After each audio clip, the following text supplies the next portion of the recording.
Mírame con desprecio, verás a un idiota. Mírame con admiración, verás a tu señor. Mírame con atención y temerás a ti mismo. Charles Manson. Asesino serial estadounidense. Sean bienvenidos a la séptima parte del iceberg de asesinos seriales latinoamericanos. Acompañen a su narrador en este viaje por las mentes más siniestras de América Latina.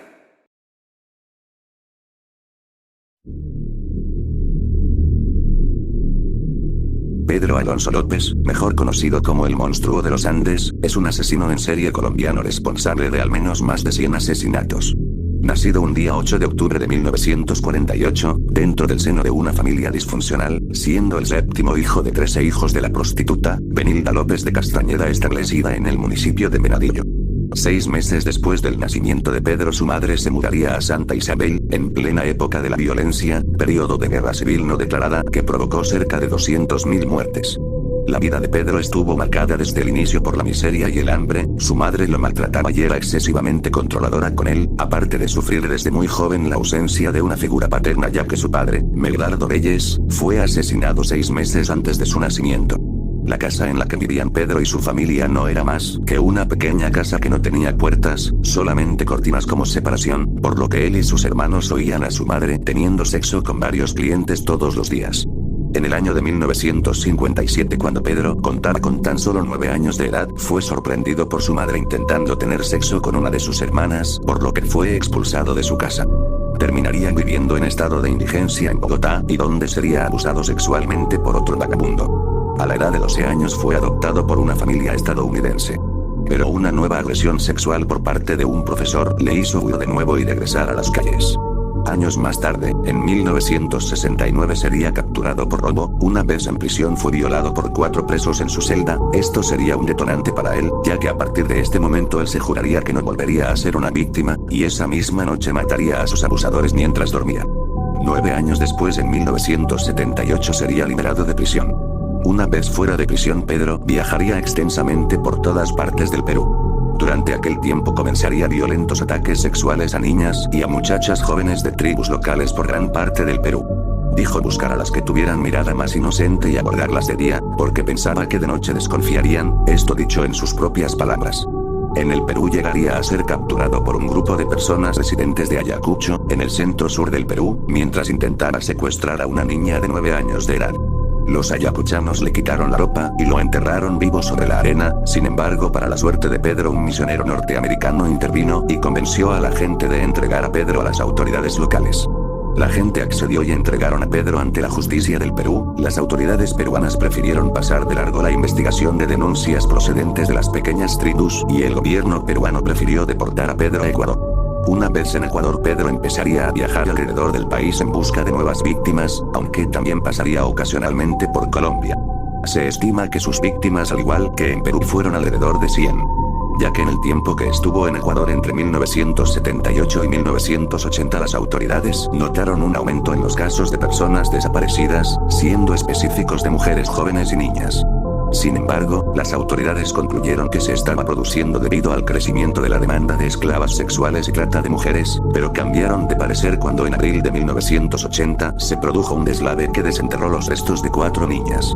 En el momento del hallazgo era difícil por los especialistas determinar las causas de las muertes, aunque llegaron a la conclusión que los cuerpos de las niñas que habían encontrado fueron escondidos por alguien deliberadamente para evitar que fueran encontrados, por lo que las autoridades reabrieron los casos de personas desaparecidas al ver que se trataban de homicidios. En ese mismo mes de 1980, en la comunidad de Ambato, se daría el último crimen registrado de Pedro, que lo terminaría llevando a prisión.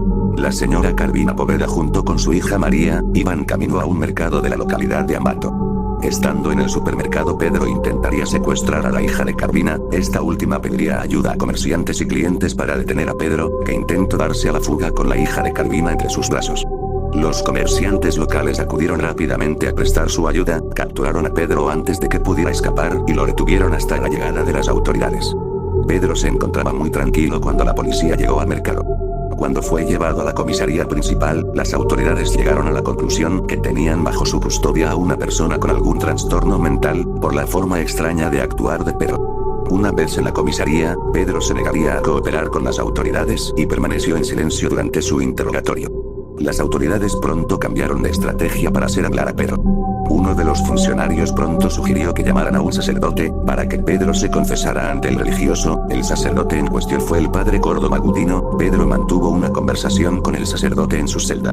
El diseño de la estrategia de la policía era que el padre Gudino se ganara la confianza de Pedro y reconociera sus crímenes. Una vez entrado en confianza con el sacerdote, Pedro empezó a hablar, y al día siguiente, ya había revelado los actos tan macabros que había cometido. El padre Gudino, al oír los terribles actos de Pedro, no pudo soportar más y pidió que le sacaran de la celda.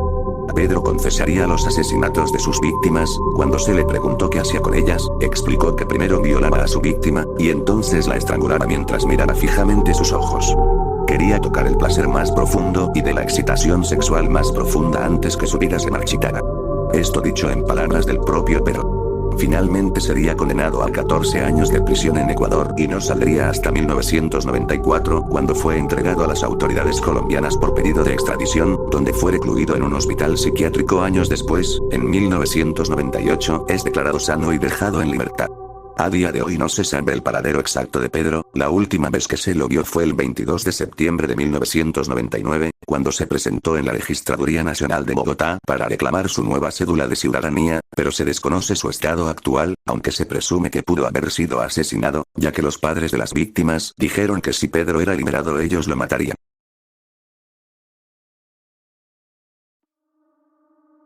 Francisco das Chagas Rodríguez, nacido un día desconocido del año 1965, fue un asesino serial brasileño, responsable de al menos 42 asesinatos cometidos entre 1989 a 2003 en el estado de Maranhão.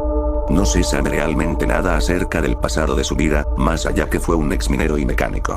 Su modus operandi consistía en llevar con engaños a sus víctimas, las cuales eran niños de entre 6 y 15 años de edad, a sitios aislados, donde los estrangulaba y apuñalaba, o simplemente los lapidaba.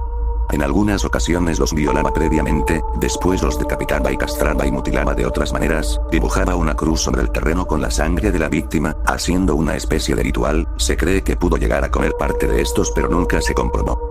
Fue detenido en el 2003 tras el asesinato del menor Jonathan dos Santos, quien, antes de desaparecer, había dicho que se reuniría con Francisco. Chagas sería arrestado como sospechoso. Finalmente confesó la muerte de Jonathan y otros 16 niños, lo que llevó a los investigadores a investigar los asesinatos ocurridos desde 1989, incluyendo asesinatos cometidos en el municipio de Paso do Lumiar y São José de Ribamar. Posteriormente 2 cuerpos fueron encontrados en los terrenos de la casa de Francisco. Tras un juicio, Francisco sería condenado a 580 años de prisión.